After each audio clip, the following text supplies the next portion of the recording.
Morning,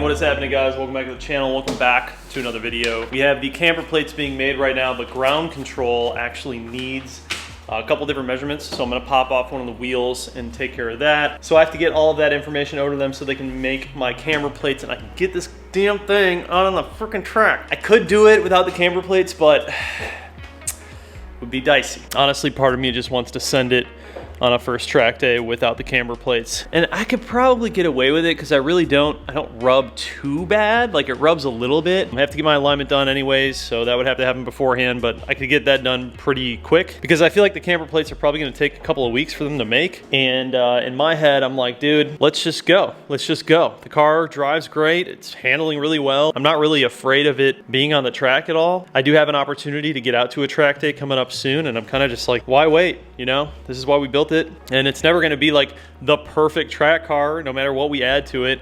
Kind of just feeling like it would be good to just get some seat time in the car. If you guys remember on my Hard Motorsports lightweight door cards, I did end up ordering the wrong door straps, so I finally got the right ones. We're going to put those in. We just got to take these off, which isn't too bad, just a few screws, and then figure out how these go on. I've never installed these, but they come like fully assembled, so I think this is actually going to be pretty simple. The other ones were definitely not as nice as these ones, but these are the correct ones. E36. The other ones were for like a GTI or something. I don't know how I ended up getting those, but these are nice. They're cut out perfectly and they fit the door card. They're actually like made for these door cards. So yeah, I'm super excited to get these on. It's going to clean up the inside, make it look real nice. We've got that, and then obviously I just need to knock out these measurements, and then we're going to be good to go.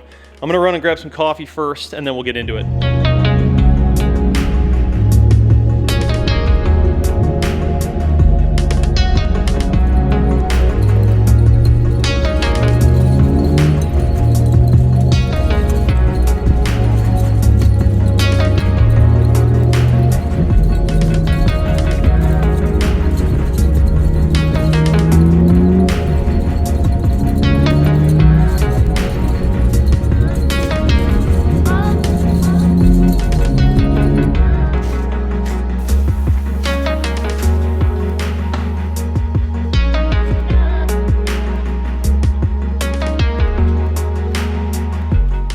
Alright, on to the fun stuff. Looks pretty self-explanatory. This is the piece. It comes assembled. You can kind of see how it works here. Obviously you have the handle back here, and there is a latch that moves. That pulls the actual device that opens the door, that long rod. I'll show you kind of how it looks when it's in there.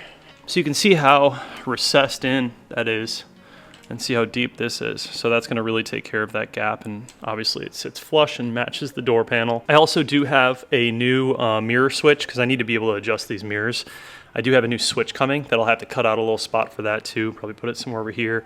And then I am gonna actually probably, I'm thinking, retrofit some nice speakers in here just to make it a little more streetable. It is nice to have some music while you're driving the car. Right now I just have speakers in the back. Surprisingly, it actually sounds pretty good. And I'm gonna do a new deck up front, something that's a little more like OEM. I really don't like the one that's in there. It's like super aftermarket and cheesy. So we're gonna be replacing some of those things, but this is gonna kind of complete this whole setup right here. It's gonna make it look a lot nicer, and yeah, it's just gonna be a much cleaner look overall. This side is actually really good. Like, everything is super flush. I don't mind how these look. It's not atrocious.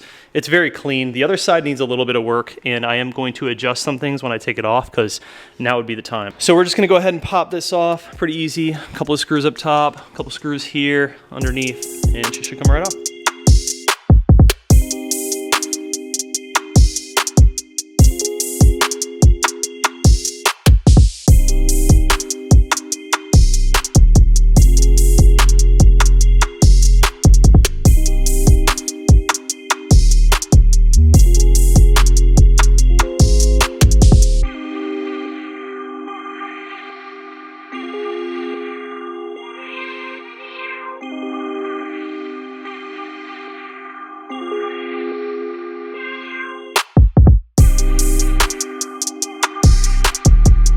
All right, so here is the latch, right? And then you have this nut that hangs down, and that is going to swing in just like that.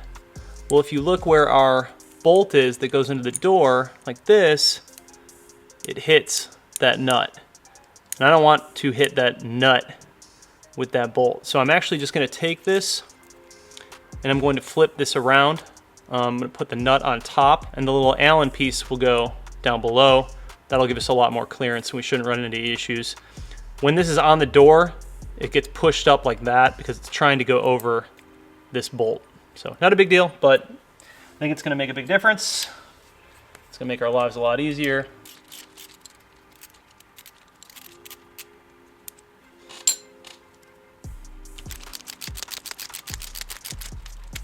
Cool. So now when it closes, look at how much more room we have.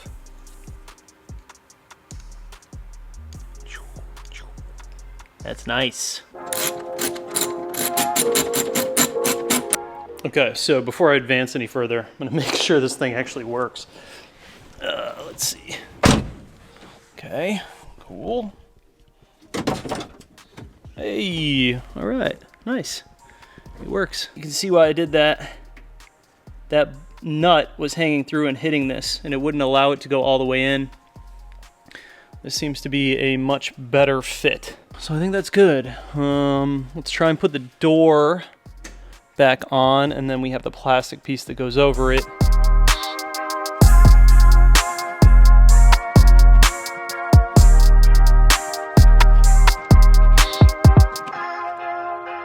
So this part seems pretty simple. This literally just goes on top of this like this, and there is a little screw piece right there. Obviously feed your nylon strap through here.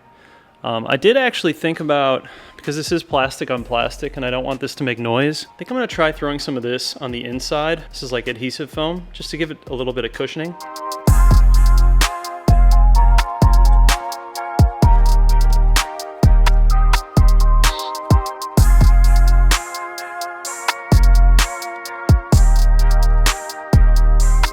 There we go.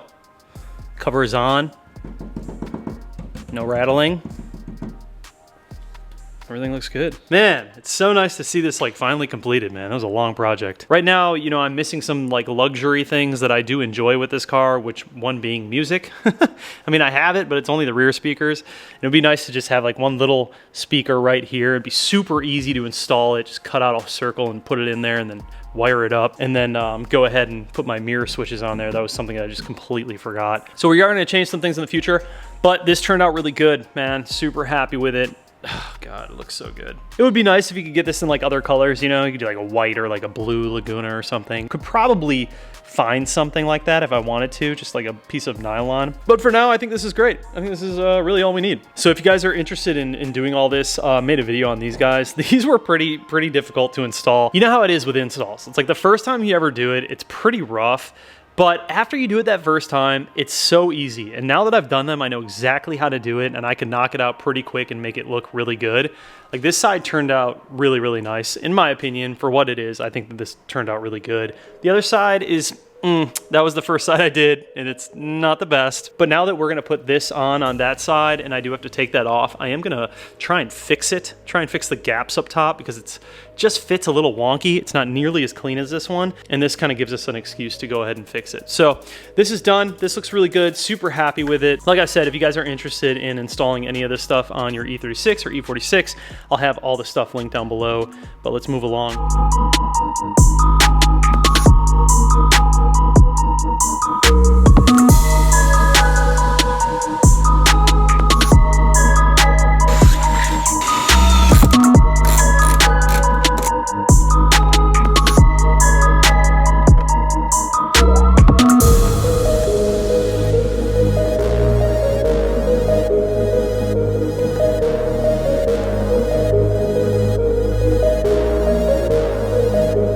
Yeah, buddy. So I got this to fit a little bit better up in here. The gap isn't nearly as bad. I basically just widened the holes a little bit and pushed everything in. Let me give it the test here. Let's get in the car. Awesome. So those are the RS door pulls. Super easy to install. I recommend doing the foam around the edge. Helps a little bit. Some of it is plastic on plastic, but you can feel where the foam is kind of setting in there, and I think it's just a good precautionary measure. That's so crazy, man. Can't believe how far this car has come. We've done such a good job. All right, so it is official. I signed up for my first track day in the E36 M3. It is going to be on September 27th. This is my first time at Carolina Motorsport Park with the E36 M3. It should be a lot of fun. I'm going to bring you guys along for the ride. We're going to throw some track pads in beforehand. I have an alignment scheduled for next Wednesday, and then it's full send. I might have to raise the car up like just a little bit to ensure that we don't have any rubbing in the back or front.